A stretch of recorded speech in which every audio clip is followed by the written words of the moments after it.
Osman Gazi dikenal juga sebagai founding father dari dinasti Turki Utsmani dan juga merupakan sultan pertama dinasti Turki Utsmani. Osman Gazi atau dikenal juga dengan Sultan Osman pertama dilahirkan di daerah kekuasaan ayahnya yang bernama Saud pada tahun 1258. Saat ini lokasi tersebut masuk di wilayah provinsi Bilecik di sebelah kanan kota Bursa, Turki. Ayah Osman Gazi bernama Ertuğrul Gazi dan ibunya bernama Halime Hatun. Dari pernikahan Ertuğrul Gazi dan Halime Hatun lahirlah 3 buah hati mereka yang bernama Safje Bey, Gündüz Bey, dan Osman Bey. Osman Bey adalah anak bungsu dari Ertuğrul Gazi dan ia jugalah yang nantinya menjadi penerus pemerintahan Ertuğrul Gazi dan menjadi sultan sekaligus pendiri dinasti Turki Utsmani untuk pertama kalinya. Jika kamu belum menonton video tentang ayah Osman Gazi yaitu Ertuğrul Gazi, saya sarankan kamu jangan dulu nonton video ini dan tonton video kami tentang siapa itu Ertuğrul Gazi terlebih dahulu agar kamu bisa mendapatkan pemahaman yang utuh dan berurutan. Untuk menonton video tentang ayah Osman Gazi yaitu Ertuğrul Gazi, silahkan klik link videonya di bagian kanan atas video ini.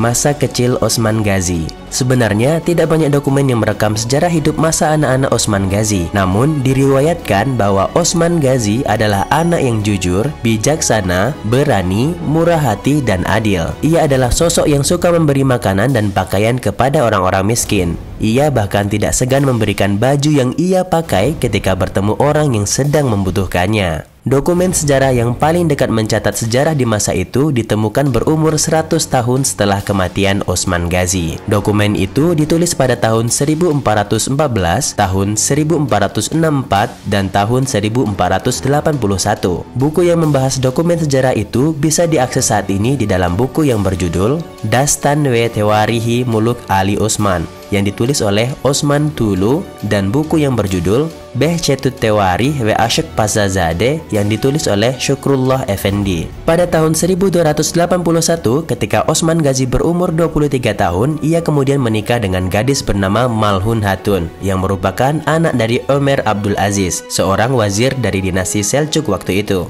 Dan dari Malhun Hatun inilah yang nantinya akan melahirkan buah hati penerus kekuasaan Osman Gazi yang bernama Orhan Bey. Selama hidupnya, Osman Gazi memiliki 2 istri saja, yaitu Malhun Hatun dan Rabia Bala Hatun. Rabia Bala Hatun adalah anak dari guru spiritual Osman Gazi, yaitu Sheikh Edebali. Hasil dari pernikahannya ini kemudian menghasilkan 7 buah hati. Mereka bernama Orhan Bey, Çoban Bey, Pazarlı Bey, Aladin Pasha, Hamid Bey, Melik Bey, dan Fatma Hatun. Dan masih di tahun yang sama, di sekitar tahun 1281, ayah Osman Gazi, yaitu Ertuğrul Gazi yang waktu itu sudah berumur 90 atau 92 tahun, meninggal dunia. Namun, setelah kematian Ertuğrul Gazi, beberapa waktu kemudian terjadi pertikaian tentang siapa yang akan menjadi ketua suku Kayı. Waktu itu, seharusnya yang menjadi ketua suku Kayı adalah saudara Osman Gazi, yaitu Savcı Bey atau Gündüz Bey. Dan menurut beberapa ahli sejarah mengatakan bahwa mereka terbunuh dan Osman Gazi naik tahta. Ada juga yang mengatakan bahwa mereka meninggal dunia karena perang Domaniç. Namun, pendapat paling kuat adalah saudara Osman Gazi meninggal di medan perang dan Osman Gazi diangkat sebagai penerus pemerintahan suku Kayı. Sebutan untuk Osman Gazi. Di zaman itu, panggilan untuk pemimpin pemerintahan bukanlah dengan istilah sultan. Waktu itu, Osman Gazi lebih dikenal juga dengan julukan Kara Osman, Fahruddin, dan Mukminuddin. Dan selama hidupnya, Osman Gazi tidak pernah disebut sebagai sultan. Beliau lebih sering dipanggil dengan istilah Emir atau Osman Bey. Adapun untuk istilah sultan sendiri dikenakan kepadanya setelah beliau meninggal dunia. Namun, bagaimana dengan istilah Osman Gazi? Apa arti Gazi? Nah, arti Gazi sendiri dalam bahasa Turki memiliki makna pahlawan atau veteran perang. Jadi, maksud dari Osman Gazi adalah Osman sang pahlawan atau Osman sang veteran perang. Sebenarnya, dalam sejarah Turki Utsmani sendiri, istilah kata sultan pertama kali dipakai sebagai gelar kepada pemimpin dinasti Turki Utsmani pada tahun 1362, yaitu untuk pertama kalinya digunakan kepada Sultan Murad pertama.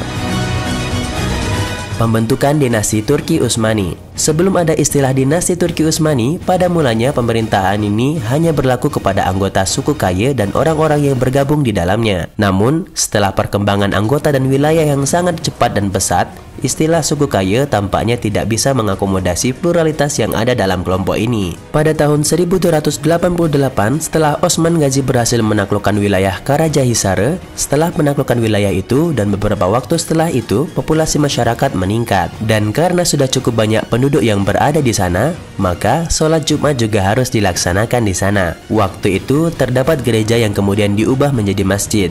Dan khutbah Jumat untuk pertama kalinya atas nama Osman Ghazi dilakukan oleh Dursun Faqih yang merupakan salah satu murid dari Syekh Edebale. Di dalam dunia Islam waktu itu, atas nama siapa khutbah Jumat itu dilakukan, maka ia adalah penguasa wilayah tersebut. Berdasarkan buku berjudul Osman Le Tarihi karya Profesor Mehmet Maksud Olu, pada tahun 1288, di saat khutbah Jumat pasca penaklukan wilayah Karajahisar itulah Kesultanan Turki Utsmani dibentuk.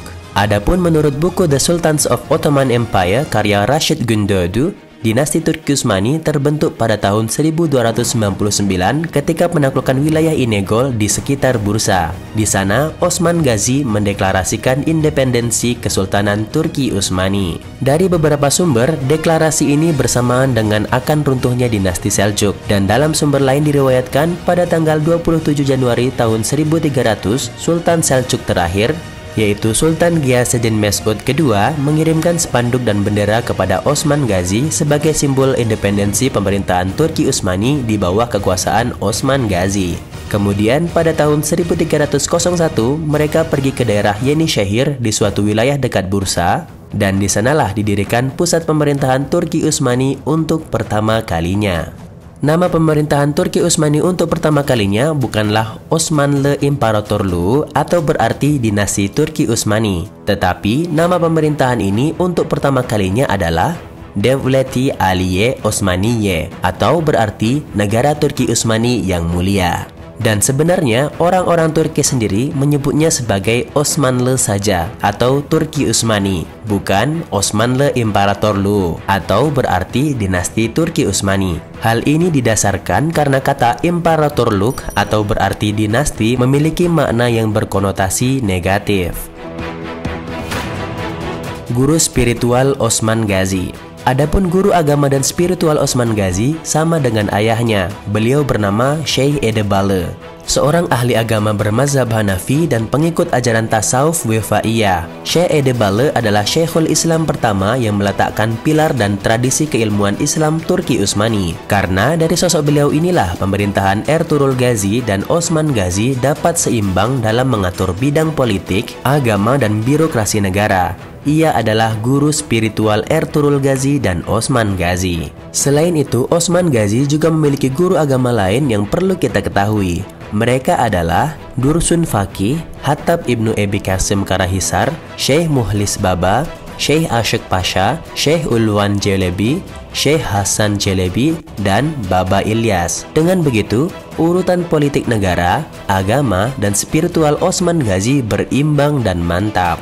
Osman Ghazi sering berguru kepada Syekh Edebale dan meminta nasihat beliau. Dan di suatu ketika, Osman Bey bermimpi bahwa terdapat bulan yang keluar dari dada Syekh Edebale dan masuk ke dalam dadanya. Kemudian dari sana tumbuh sebuah pohon yang rindang. Rantingnya menutupi langit dan akarnya menutupi 3 benua dunia, serta bayangannya menutupi seluruh dunia. Di dalam mimpinya, ada menara dan kubah-kubah yang menyerukan azan, serta burung bulbul yang bertilawah membaca ayat-ayat Al-Quran. Kemudian masyarakat yang ada berlindung di bawah pohon itu. Pohon itu kemudian menaungi gunung-gunung besar dan air yang deras keluar dari kaki gunung tersebut. Setelah mendengarkan cerita mimpi Osman Ghazi, Syekh Edebale mengatakan bahwa itu pertanda bahwa dari keturunan Osman Ghazi akan menjadi keturunan yang diberkati dan diberikan kekuatan untuk menguasai kesultanannya sendiri. Tidak lama pasca peristiwa ini, Syekh Edebale menikahkan Osman Ghazi dengan putrinya yang bernama Rabi'ah Balahatun. Dan benarlah mimpi tersebut. Dari keturunan Osman Ghazi, mereka berhasil menaklukkan 3 benua dan bertahan selama lebih dari 600 tahun. Keahlian dan teman perang Osman Ghazi. Osman Ghazi dikenal sebagai seorang yang cerdas dan pemberani di dalam perang. Ia juga sangat mahir dalam menggunakan pedang dan kuda. Itu merupakan salah satu alasan kenapa wilayah kekuasaannya menjadi luas. Pemerintahan waktu itu dipimpin oleh sosok yang karismatik dan hebat. Dan selama perjuangannya memperluas wilayah, Osman Ghazi juga memiliki sahabat yang selalu membantunya melawan para musuhnya dalam medan perang. Mereka adalah Turgut Alp, Saltuk Alp, Aykut Alp, Kara Ali, Samsah Jawush, Hasan Alp, Konur Alp, Ghazi Mihal, Abdurrahman Ghazi, Kara Mursel, dan Sulemish Ghazi. Dan benteng-benteng yang ditaklukkan oleh Osman Ghazi bersama mereka kemudian diberikan kepada tiap-tiap sahabatnya ini. Wilayah kekuasaan Osman Ghazi. Setelah berkuasa menggantikan ayahnya, Osman Ghazi memperluas wilayah Turki Utsmani dengan masif. Satu persatu wilayah Bizantium ia taklukkan. Perluasan wilayah yang dilakukan oleh Osman Ghazi sangat mempengaruhi kekuatan Turki Utsmani untuk generasi-generasi selanjutnya. Wilayah kekuasaan Osman Ghazi waktu itu terjadi perluasan sebanyak 3 kali lipat yang pada mulanya seluas 4.800 km di masa Ertuğrul Ghazi dan waktu itu menjadi seluas 16.000 km persegi. Dari titik inilah wilayah Turki Utsmani terjadi perubahan yang dahsyat dan terus berkembang serta bertahan selama 600 tahun lebih. Adapun luas wilayah kekuasaan Osman Ghazi waktu itu, jika dilihat pada peta wilayah saat ini, wilayah tersebut mencakup Provinsi Bilecik, Eskişehir, Geyve, Akyazı dan Hendek, Kütahya, Domaniş dan Mudanya, Yenişehir, dan wilayah Inegöl. Kematian Osman Ghazi. Di akhir hidupnya, Sultan Osman Ghazi yang sudah menua, beliau mendapatkan penyakit asam urat. Waktu itu, pemerintahan kemudian diserahkan kepada anaknya yang bernama Orhan Bey. Namun, penyerahan pemerintahan dari Osman Ghazi kepada Orhan Bey, kapan dan di mana waktu pastinya masih diperdebatkan. Beberapa ahli sejarah ada yang mengatakan perpindahan tahta ini terjadi pada tahun 1327.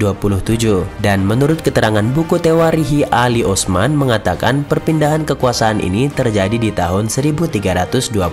Namun, pendapat yang terkuat yang diutarakan oleh ahli sejarah Turki modern mengatakan perpindahan kekuasaan terjadi pada tahun 1324 ketika Osman Ghazi meninggal dunia. Osman Ghazi meninggal dunia pada tahun 1324 karena umurnya yang sudah tua dan karena sakitnya. Di samping itu juga, lokasi tempat kematian Osman Ghazi juga masih diperdebatkan. Dan pendapat terkuat adalah yang mengatakan bahwa Osman Ghazi meninggal di Suud dan dikuburkan di dekat kuburan ayahnya, Ertuğrul Ghazi. Dan 2,5 tahun kemudian setelah Bursa ditaklukkan, jasadnya kemudian dipindahkan ke Bursa sesuai dengan wasiat beliau sendiri. Bagi kamu yang mau melihat makam Sultan Osman Ghazi secara virtual, saya sudah membuat video vlog di makam Osman Ghazi dan Orhan Ghazi di Bursa. Teman-teman semua bisa akses video tersebut di kanal ini dengan judul Ziarah ke Makam Osman Ghazi dan Orhan Ghazi. Atau teman-teman juga bisa langsung akses video tersebut dengan klik pintasan video di bagian atas kanan video ini. Setelah kematian Osman Ghazi, ia juga dikenal sebagai seorang yang berpendidikan, saleh, toleran, dan tidak tergiur dengan harta dunia. Dan meskipun ia adalah sultan yang besar dan menaklukkan berbagai kota dan mendapatkan harta rampasan selama hidupnya, namun tidak ada benda berharga yang beliau miliki dan tinggalkan. Diriwayatkan bahwa benda yang beliau miliki dan tinggalkan hanya pakaian gunung yang ia pakai, tas samping kuda, sendok dan tempat sendok, sepatu bot, beberapa ekor kuda, lembu, dan beberapa domba saja. Baik teman-teman semuanya, seperti itulah kisah hidup Osman Ghazi. Semoga kita bisa mengambil manfaat dari kisah hidup beliau. Mari kita kirimkan surah Al-Fatihah untuk ruh beliau. Li Osman Ghazi lahu Al-Fatihah. Terima kasih teman-teman semua yang sudah menonton video ini. Semoga bermanfaat untuk kita semua. Jangan lupa untuk memberikan koreksi, saran, dan masukan. Dan jika kamu suka video ini, silahkan dukung kami dengan cara klik tombol like dan subscribe kanal ini. Sampai jumpa di video-video bermanfaat lainnya. Semoga harimu selalu diberikan kebahagiaan, dan akhir kata, wallahu a'lam bishawab. Assalamualaikum warahmatullahi wabarakatuh.